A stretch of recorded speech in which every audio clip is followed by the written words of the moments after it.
Brought to you by Rajnigandha. I've had the pleasure of interviewing Neeraj Chopra many times before, but this time it's different because every time I've interviewed him before, he's won a title. This time he's lost the title. A title of being the most eligible bachelor in our country. Neeraj, thank you. Thank you, Nikhil ji. For speaking to us. यूं ही नहीं मैं बन जाता हूं। कुदरत के कोने कोने से खूबियां खोज लाता हूं। गुणवत्ता की गहराइयों का गोताखोर हूं मैं। यूं ही नहीं मैं रजनीगंधा बन जाता हूं। आपका अभी एक एड मैं देखता हूँ टीवी पे आता है जिसमें आप अलग अलग किरदार निभा रहे होते हैं। उसमें से एक किरदार होता है रिपोर्टर का, जो नीरज चोपड़ा से पूछ रहा होता है भाई आपकी गर्लफ्रेंड है, आपकी शादी हो गई, तो लोग कहते हैं कोई भी चीज़ इतनी शिद्दत से मत मांगो कि पूरी कायनात जुड़ जाए उसको सही करने में। तो वो ही सीन अब हो गया है। हाँ, मैं रिपोर्टर हूँ, असली रिपोर्टर हूँ, आप नीरज चोपड़ा हैं। तो मेरा सवाल ये है कि भाई साहब आपने शादी कर ली, किसी को कानो कान खबर नहीं हुई?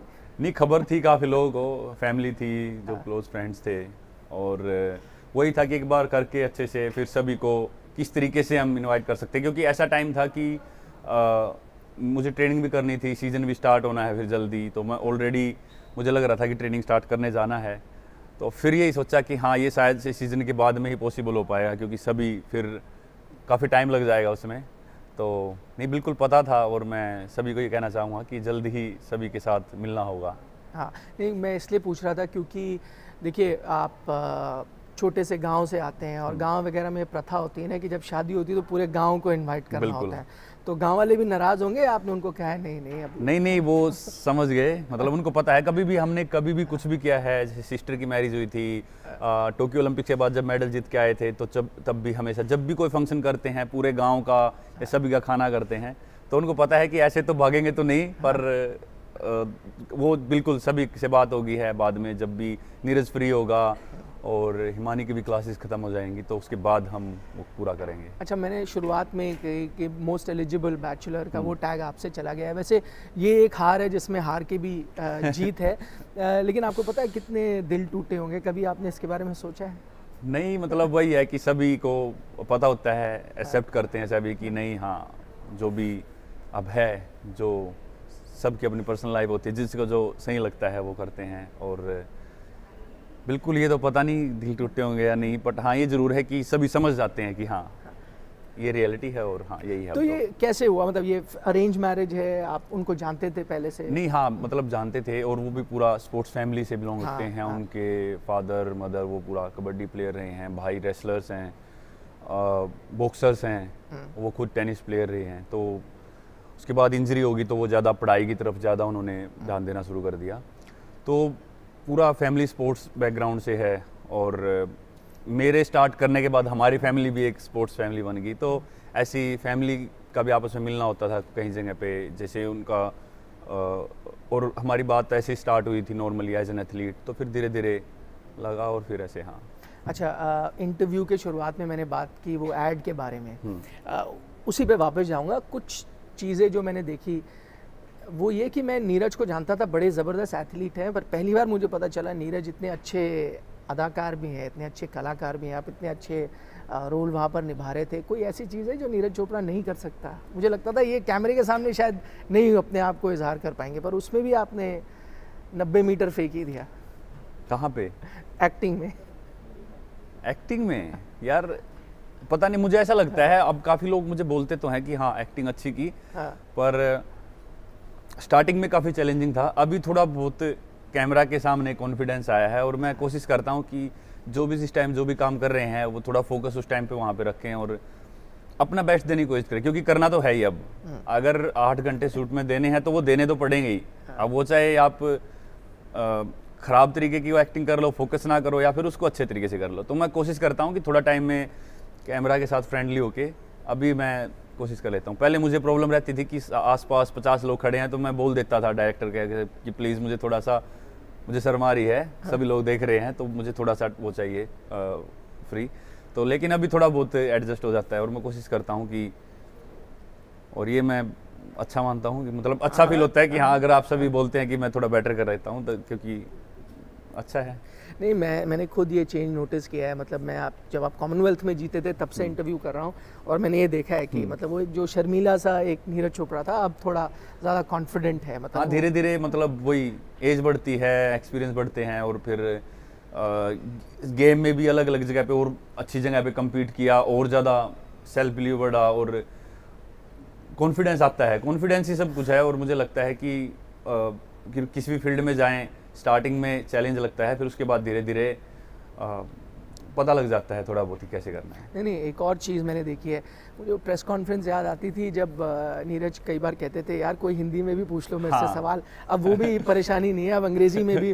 मुझे याद है पेरिस में कई सवाल आए थे, अपने अंग्रेजी में भी अब बड़े कॉन्फिडेंट। हाँ, मतलब ये है कि अब मुझे ये पता है कि मैं अपनी बात रख सकता हूँ। पहले प्रॉब्लम ये होती थी कि, और कुछ ऐसे सेंसिटिव मैटर होते हैं जहाँ पे इंग्लिश में मेरे लिए टफ होता है, वो मतलब वोकैबुलरी उतनी नहीं, वो वर्ड्स नहीं ढूंढ पाता मैं, तो इसलिए मैं कोशिश करता हूँ कि उसको हिंदी में बताने का। क्योंकि मैं कई बार दिक्कत क्या आती थी कि मैं एक्सप्लेन करने की बहुत ज़्यादा कोशिश करता हूँ कि हाँ अच्छे से बता पाऊँ, लेकिन इंग्लिश में वो कहीं ना कहीं उतना नहीं कर पाता था। लेकिन अभी क्या है कि डायमंड लीग्स और जहाँ पे भी लगभग जहाँ पे भी जाता हूँ तो प्रेस कॉन्फ्रेंस में वो बिठा देते हैं, और वहाँ पे सभी इंग्लिश में क्वेश्चंस पूछते हैं। तो फिर मैं कोशिश करता हूँ अभी कि मैं जितना भी बोलूँ कॉन्फिडेंस से, जो भी पूछ रहे हैं मैं बता दूँ। हम वैसे आपके मतलब ऑफ द जैवलिन पे मैं आऊँगा, जो परफॉर्मेंस है, हम आपके पर्सनल लाइफ के बारे में बात करें तो एक और शौक मुझे आपका पता है कि भाई नीरज चोपड़ा को कार्स बहुत पसंद है। मतलब वो आजकल वो यूट्यूबर्स होते हैं ना, वो मैं आपके घर की वो तस्वीरें देखता हूँ कि ये गाड़ियाँ खड़ी हैं, ये उनका नया घर है। तो ये कार का शौक कब से है आपको? बहुत मतलब पहले से ही है, बट ये है कि हाँ उस टाइम पे छोटे थे, शौक था लेकिन गाड़ी नहीं थी। आज फाइनली मेहनत करके वहाँ तक आए हैं और अभी उस जगह पे हैं, तो आज बहुत ही मज़ा आ रहा है। और बाइक्स का भी था, लेकिन वो बिल्कुल वो आपको पता है कि रिस्क बहुत ज़्यादा है, तो कोशिश करते हैं फिर गाड़ियों में। और आज फाइनली यहाँ पे ऑडी के इवेंट में बैठे हैं, तो कहाँ मतलब कभी सोचा भी नहीं था, ये एक ड्रीम था, लेकिन आज फाइनली यहाँ पे हैं, तो बहुत एक्साइटमेंट है, बहुत अच्छा लग रहा है। और उसके अलावा आप चलाएंगे RS Q8। पर्सनली मैं भी एक मोटर एंथुसियास्ट हूँ, और जो भी RS सीरीज़ है ना, उन सब का मैं फ़ैन हूँ। तो एक आपके गैराज में वैसे ही बड़ी अच्छी अच्छी नामी गिरामी गाड़ियाँ एक और ऐड हो गई है। हाँ, तो उसके बारे में बताएं। परफॉर्मेंस, तो अच्छा, ये एक और चीज़, एक एथलीट, हाँ एथलीट के साथ मिलता जुलता है परफॉर्मेंस। तो पहले जब मैं टोक्यो से आया था तो मैंने RS Q8 ट्राई की थी, लेकिन अभी परफॉर्मेंस ट्राई करनी है, तो वो कहीं ना कहीं और ज़्यादा एक्साइटमेंट है। और बहुत मज़ा आया था सच में। दिल्ली में था मैं उस टाइम पे, दिल्ली में मैंने ड्राइव की थी, तो वो भी एक बहुत अच्छा एक्सपीरियंस था। क्योंकि हम आपके घर के बारे में बात कर रहे थे, उस गराज में एक और गाड़ी खड़ी होगी। एक और चीज़ जो मैं देखता हूँ आपके जो नए घर की तस्वीर है, वो कि एक इंडिया का झंडा ऊपर लगा होता है ना, उसके पीछे क्या कारण है? उसके पीछे यही कारण है कि सबसे पहले तो हमको एथलीट नहीं भी है, मतलब एक अपने जो भी जिस कंट्री से हम बिलोंग करते हैं प्राउड करना चाहिए। तो बिल्कुल एक इंडियन होने पे प्राउड है, और साथ में इंडिया को रिप्रेजेंट करते हैं। और ये मौका मिला है कि अपनी कंट्री का फ्लैग वर्ल्ड में जहाँ पे भी जाएं वहाँ पे लहराने का मौका मिल रहा है हमको। तो मैं कोशिश करता हूँ कि कंधे पे तो रहते हैं फ्लैग जहाँ पे भी खेलते हैं, तो घर के टॉप पे भी मतलब वो रहना चाहिए। तो बिल्कुल एक घर भी एक ड्रीम था कि ऐसे घर बनाना है, ऐसे मेहनत करनी है। जब बिल्कुल स्टार्टिंग मुझे याद है कि जब हमारा पहला घर था, सबसे पहला, जब मैं स्टेडियम में जाता था और वापस आता था, तो पूरे परिवार का और मेरा भी बहुत बड़ा ड्रीम था। तो अभी फाइनली ये ड्रीम्स मेहनत के साथ साथ इतने सालों में पूरे हो रहे हैं, तो बिल्कुल इंडियन फ्लैग तो बनता है वहाँ पे। मैं हमेशा सोचता हूँ, ठीक है, घर आपका जो ड्रीम हाउस है वो बन गया, वहाँ गाड़ियाँ भी ये खड़ी हैं, और आप जॉइंट फैमिली में भी रहते हो। घर में नीरज सुपरस्टार है या आम आदमी है? उसको भी बर्तन उठा के धोने पड़ते हैं कई बिल्कुल बार? मैं बहुत ज़्यादा खुश होता हूँ। मैं कभी कभी मेरा मन करता है तो मैं फैमिली में सभी के लिए खाना ही बनाता हूँ। मतलब मेरा मन है कि जैसे नमकीन चावल बोलते हैं हम, जैसे हमारे वेज बिरयानी को बोलते हैं, तो हरियाणा में नमकीन चावल बोलते हैं उसको। तो उसमें कुछ भी वेजिटेबल्स ये सब कुछ होकर के मेरा मन करता है जब भी कुछ करने का, तो मैं बना देता हूँ सभी फैमिली के लिए। और वो फील करके वो मतलब और ज़्यादा मज़ा आता है, वो अपनापन फील होता है, क्योंकि वो फैमिली में या जो लोगों को हम इतने टाइम से जानते हैं, जो हमारे क्लोज लोग होते हैं, उनके साथ फील कर सकते हैं। तो जब भी मैं घर पे होता हूँ, उनके साथ बातें करना, बैठना, कभी खाना बना दिया या कभी वैसे पुरानी बातें करके आपस में हम बैठते हैं। तो घर पे मैं वैसा ही हूँ जैसे पहले था, ऐसा कुछ नहीं है। बाहर भी मैं कोशिश करता हूँ, बाहर भी ऐसा कुछ अलग से ये नहीं है कि हाँ मैं मतलब एक सुपरस्टार वाली फील लेता हूँ। मैं कोशिश करता हूँ कि वैसे ही नहीं, बाहर ये बिल्कुल वैसे हैं। मैं आपको बता सकता हूँ, ये सिर्फ कैमरे पे नहीं है, one of the most humble stars मैंने कहीं भी देखा हो। तो ये घर में तो है ही आम आदमी, लेकिन बाहर भी है। अच्छा, आपके जैवलिन पे अब आते हैं। जैसे आपने कहा ना, कई बार आपको बिलीव नहीं होता कि ये सब मेरे साथ चीज़ें हो रही हैं, ये वाकई में हो रही हैं, ड्रीम कम ट्रू हो रहा है। वैसी एक चीज़ आपके साथ हुई है, यान ज़ेलेंस्की के साथ अब आप ट्रेन कर रहे हो। ये शायद वही शख्स है जिनके YouTube वीडियो देख के आप सीखते थे कि मैं कैसे बेहतर हो सकता हूँ। हाँ, अब आप उनके साथ ट्रेनिंग कर रहे हो। बिल्कुल, यान ज़ेलेंस्की तो स्टार्टिंग से ही मतलब मुझे लगता है कि मेरे लिए जो भी जेवलिन थ्रोअर्स रहे हैं, जो भी कर रहे हैं अभी तक भी, वो उनकी टेक्निक, उनकी परफॉर्मेंस और उनकी कंसिस्टेंसी टॉप पे रही है। और मेडल की बात करें तो 3 बार के ओलंपिक चैंपियन, सिल्वर मेडल उन्होंने जीता है 1988 में। तो मतलब परफॉर्मेंस भी, कंसिस्टेंसी भी, और वैसे भी काफ़ी हम्बल रहे हैं वो। तो जब उनके वीडियोस देखते थे तो तब समझ में नहीं आता ये कैसे करते हैं और कैसे टेक्निक क्या माइंड में रहता है। लेकिन अभी फाइनली मैं उनके साथ काम कर रहा हूँ और मैं अभी हाल ही में ट्रेनिंग करके आया। मतलब अभी बॉडी दर्द कर रही है लेकिन बहुत मज़ा आया। वैसे ही आधा तो एक्साइटमेंट वैसे ही रहती है, थकावट हो तब भी नहीं होती उनके साथ, क्योंकि वो जब भी बताते हैं टेक्निक के बारे में और एक फील होता है साथ में कि कौन खड़ा है, तो वो बहुत अच्छा लगता है। और मैं मतलब बहुत इंजॉय कर रहा हूँ ये मोमेंट कि कभी ये ड्रीम कभी भी ड्रीम नहीं थे कि ऑडी के साथ एक एसोसिएट होंगे और यान ज़ेलेंस्की के साथ काम करने का मौका मिलेगा या फिर अपनी कंट्री के लिए इतना कुछ कर देंगे। लेकिन फाइनली आज वो सब कुछ है, तो मज़ा आ रहा है और मैं एक्साइटेड हूँ आगे मेहनत और ज़्यादा मेहनत करके और अच्छा करने के लिए।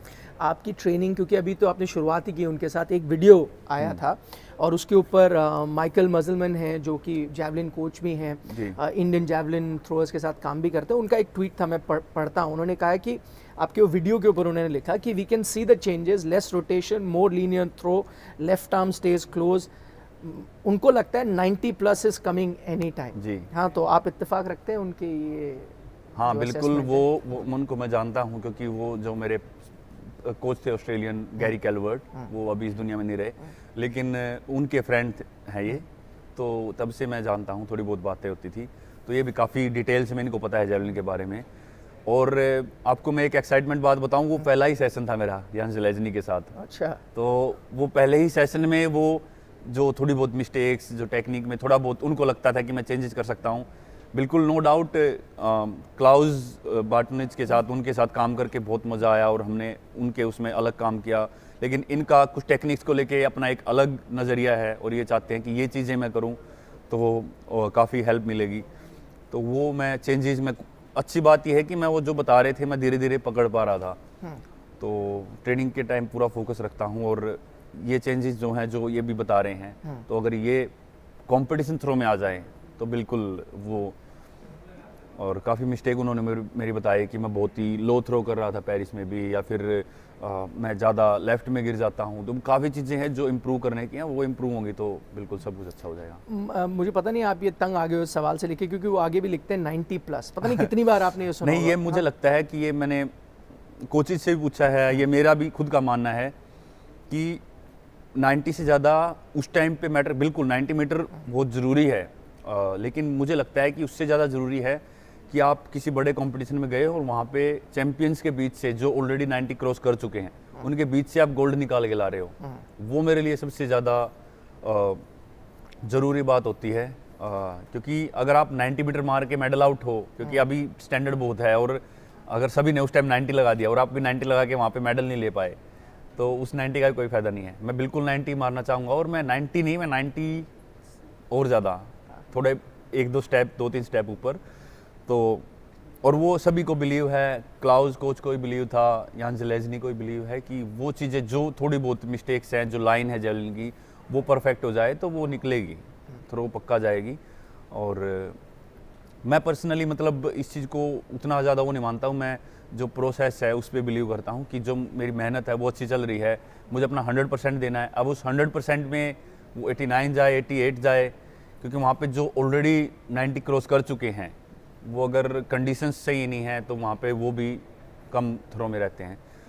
तो डिपेंड करता है कि उस कंडीशन में और उस वेदर में आप कितना कैसा परफॉर्म करते हैं, वो काफ़ी मायने रखता है। और 90 बिल्कुल करें, करो, कोई दिक्कत नहीं है जी। एक चीज़ थी जो आपको परेशान करी थी, आपने पेरिस में भी जब हम आपसे बात कर रहे थे आपने उसकी जिक्र किया था, वो तो ग्रोइन इंजरी, उससे अब पूरी तरह आप पार पा चुके हैं? मतलब उसमें थोड़ा वो काफ़ी लंबे टाइम से मुझे तंग कर रही है। और सबसे मेन बात ये है कि पेन के साथ साथ जो मैं टेक्निक करना चाहता हूँ, थ्रोइंग सेशंस और ज़्यादा करना चाहता हूँ, वो नहीं कर पाता पेन की वजह से। तो इसलिए मेरी टेक्निक में वो सुधार नहीं आ पा रहे थे। लेकिन अभी काफ़ी बेटर है।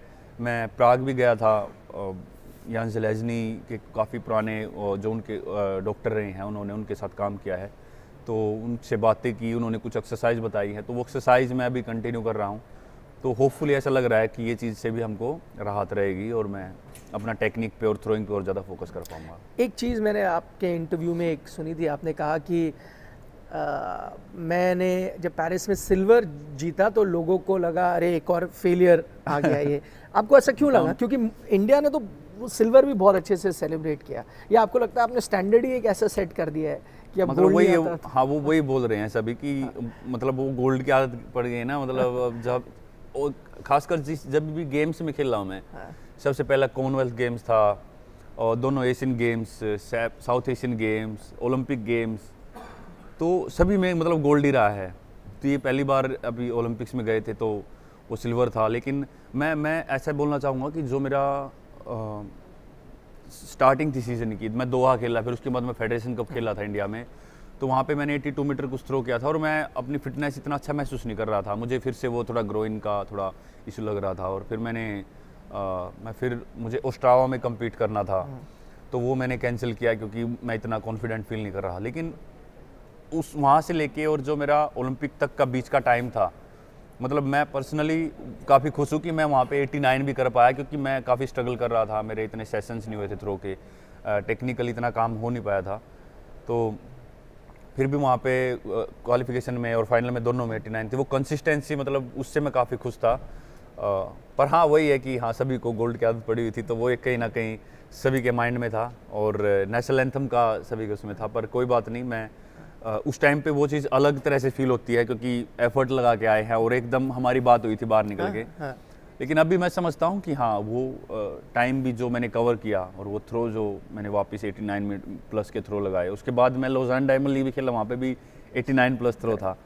तो ये कंसिस्टेंसी जान के मुझे बहुत खुशी होती है, क्योंकि ये ऐसे थ्रो लगते हैं तो एकदम भी कोई लंबा थ्रो निकल सकता है और मुझे बस वो लंबा थ्रो निकालना है एक बार, और वो एक बार लग गई तो मैं, आपको पता है कि मैं फिर उसको छोड़ने वाला नहीं हूँ। मैं कोशिश करूँगा कि मैं उसको पकड़ लूँ कंसिस्टेंसी को, तो बस उसी का वेट है। और जो मैंने पीछे रहा ये अच्छा सवाल इसलिए पूछा और इसलिए कहा भी कि आपको ऐसा लगना नहीं चाहिए कि लोगों ने उसको फेलियर माना, बहुत सेलिब्रेट किया गया उसको भी, लोग इतने खुश थे क्योंकि हमें मेडल ही नहीं मिलते। और बस मैं यही तो कहना चाहूँगा, हाँ, 2 ओलंपिक में मेडल जीते। हाँ, इंडियन लोगों को मैं यही बात बोलना चाहूँगा कि वो चीज़ समझे, मतलब स्पोर्ट को समझें और ये समझे कि हाँ, एक खिलाड़ी की मतलब बॉडी है, वो इतना तोड़ते हैं उसको। मतलब ऐसा नहीं है कि हर बार वो वही परफॉर्मेंस देंगे, पर हाँ, ये ज़रूर है कि हमारे यहाँ पे बहुत ज़्यादा इमोशनल है लोग उस चीज़ को लेके, खिलाड़ी या कोई भी अपने कंट्री के उसको लेके वो बह जाते हैं भावनाओं में। लेकिन हाँ, मैं ये कहूँगा कि उसको अच्छे से समझे, अंडरस्टैंडिंग अच्छी होनी चाहिए स्पोर्ट के प्रति। और फिर उसके बाद खासकर जो ऐसा टाइम होता है जब खिलाड़ी उनकी उम्मीद के जैसा नहीं कर पाता है, तो उस टाइम कोशिश करनी चाहिए कि हाँ, समझें उस मोमेंट में, तो वो काफ़ी सपोर्टिव रहता है एथलीट के लिए। लेकिन कोई नहीं, ये भी एक मोमेंट होते हैं और एक मोटिवेशन होता है जब हम खेलते हैं कहीं और वैसा नहीं कर पाते जो सभी सोचते हैं, जो हमारे भी उसमें होता है, तो वो मोटिवेट करता है और ज़्यादा आगे अच्छा करने के लिए। पर मुझे अच्छा लगा कि आप बता रहे हैं कि हाँ, लोगों ने सेलिब्रेट किया और वो चीज़ बहुत किया। और मैं लोगों को ये भी बताना चाहता हूँ कि देखिए, हम सिर्फ हर चीज़ ओलंपिक मेडल से तोल लेते हैं, लेकिन जो US track and field news है, जिसको बाइबल ऑफ स्पोर्ट्स भी कहा जाता है, वो मैगजीन है, उसने नीरज को, हालांकि अरशद ने 90 प्लस फेंका, गोल्ड भी जीता, लेकिन साल का best javelin thrower of the year Neeraj Chopra को ही उन्होंने चुना था, और जो कि मैंने आपको कहा कि बाइबल ऑफ स्पोर्ट है। तो वो एक रैंकिंग की तरह है, एक कंपटीशन में कोई जीतता है, दूसरे में हारता है।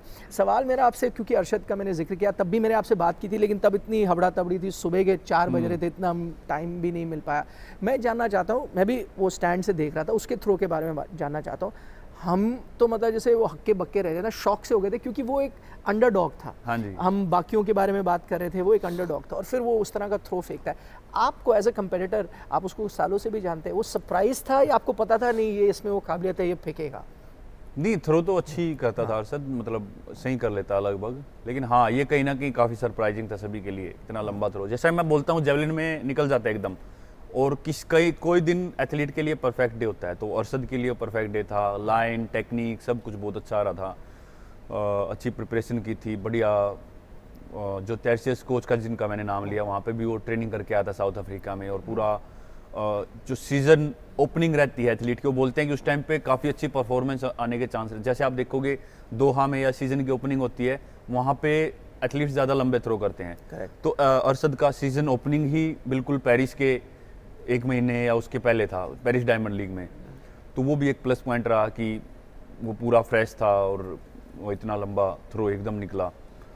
पर हाँ, मतलब लगभग जैसे बुडापेस्ट में आपने देखा, हम कम्पीट कर रहे थे, वहाँ पे भी अरशद ने अच्छा थ्रो किया था, तो थ्रो सही है, मतलब वो टेक्निक और वो चीज़ें, लाइनें अच्छी हैं अरशद की। अब आलम ये है कि इसकी वजह से, इंडिया पाकिस्तान की वजह से जेवलिन इतना पॉपुलर हो गया। वर्ल्ड चैंपियनशिप टोक्यो में होनी है, और उनका जो एक ऐड है, पता नहीं आपने देखा है नहीं, उनका ऐड पोस्टर जो है, मतलब हाँ, कि टिकट लीजिए आइए, क्योंकि नीरज वर्सेस अरशद होने वाला है, इंडिया वर्सेस पाकिस्तान होने वाला है। क्रिकेट का उन्होंने शायद देख लिया है वो चीज़। तो मतलब ये आपको लगता है ये जो राइवलरी है, इसने जेवलिन को भी थोड़ा ऊंचे स्तर पर ले गया, मतलब थोड़ा पॉपुलर स्पोर्ट बना हाँ दिया? बिल्कुल, ये चीज़ हुई है, और लोग, मतलब आपको पता ही है, मतलब यहाँ ये चीज़ें आ जाती हैं तो अलग ही लेवल का माहौल क्रिएट हो जाता है। और हमारे पास तो लोग भी इतने ज़्यादा हैं कि किसी की ज़रूरत ही नहीं है हमको। अगर लाइव भी टीवी पे भी आ रहा है तो किसी की ज़रूरत ही नहीं है। इंडिया और पाकिस्तान, मतलब ये दोनों ही संभाल लेंगे, इतनी पब्लिक है हमारे पास। पर नहीं, एक जेवलिन स्पोर्ट के लिए अच्छा है, और साउथ एशिया या एशियन कॉन्टिनेंट के लिए अच्छा है। अगर आप देखेंगे, ओलंपिक्स में पहली बार ऐसा हुआ है कि किसी यूरोपियन का मेडल नहीं था मेंस जेवलिन में। ग्रेनाडा से सारे एंडरसन पीटर्स, सारे क्रिकेट वाले देश थे, मैंने ध्यान हाँ, दिया वहाँ पे भी वेस्ट इंडीज में भी होता है, हाँ, मतलब वहाँ पे भी पूरा इंडिया होता और है। पाकिस्तान। तो इसलिए गेंदबाज भी आते हैं ना, शोल्डर अच्छे होते हैं हाँ, सबके। तो नहीं, अच्छा है, जेवलिन स्पोर्ट के लिए अच्छा है, ग्लोबली जानने लगे, एशिया में काफ़ी ज़्यादा हुआ है। और आप लड़कियों में बात करें तो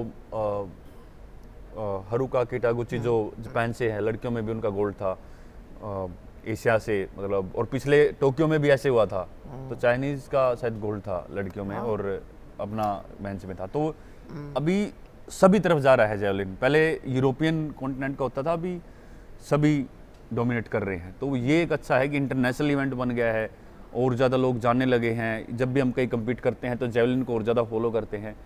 तो ऐसे, मतलब जेवलिन एथलीट मेरे लिए या हमारे लिए बहुत अच्छी बात है। और सबसे अच्छी बात है कि जूनियर एथलीट इतने उभर के आ रहे हैं। अभी आपने देखा होगा नेशनल गेम्स में रोहित ने अच्छा थ्रो किया, सचिन यादव बहुत अच्छा थ्रो कर रहा है, और नए नए लड़के आ रहे हैं। तो ये आपने बड़ी दिलचस्प बात की, क्योंकि मैं पैरा जेवलिन भी देख रहा था, सुमित अंटिल और नवदीप के, उसमें भी ज़्यादातर एशियन ही ज़्यादातर विनर थे, इवन पैरा में। तो ये आप सही कह रहे हो कि एशिया के खासकर इंडिया, पैरा में तो इंडिया के काफ़ी अच्छे थ्रोअर्स बन गए हैं।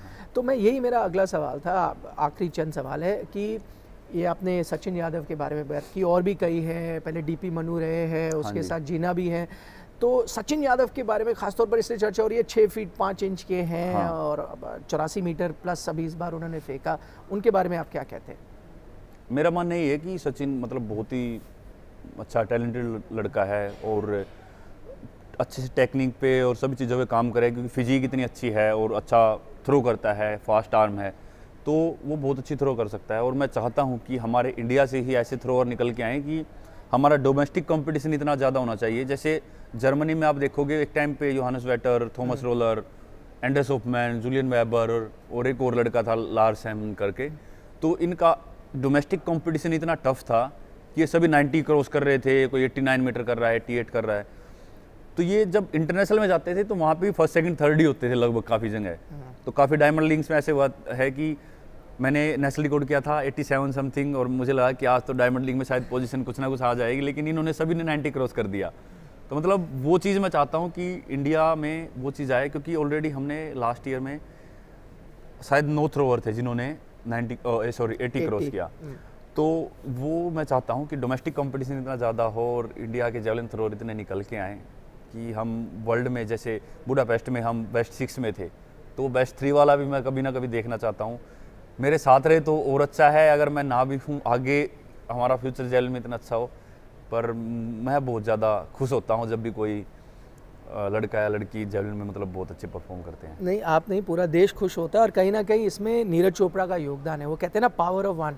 एक आदमी शुरुआत करता है, उसके साथ बहुत लोग जुड़ जाते हैं। बहुत बहुत शुक्रिया Neeraj, thank you so much समय निकालने के लिए और हमारे से बात करने के लिए। Wishing you all the best. आपका बिजी सीजन आने वाला है और हमेशा की एक्साइटेड हूँ मैं काफ़ी उसके लिए। और पूरी देश हमेशा की तरह आपको सपोर्ट करेगा। Thank you Nikhil ji. Thank you.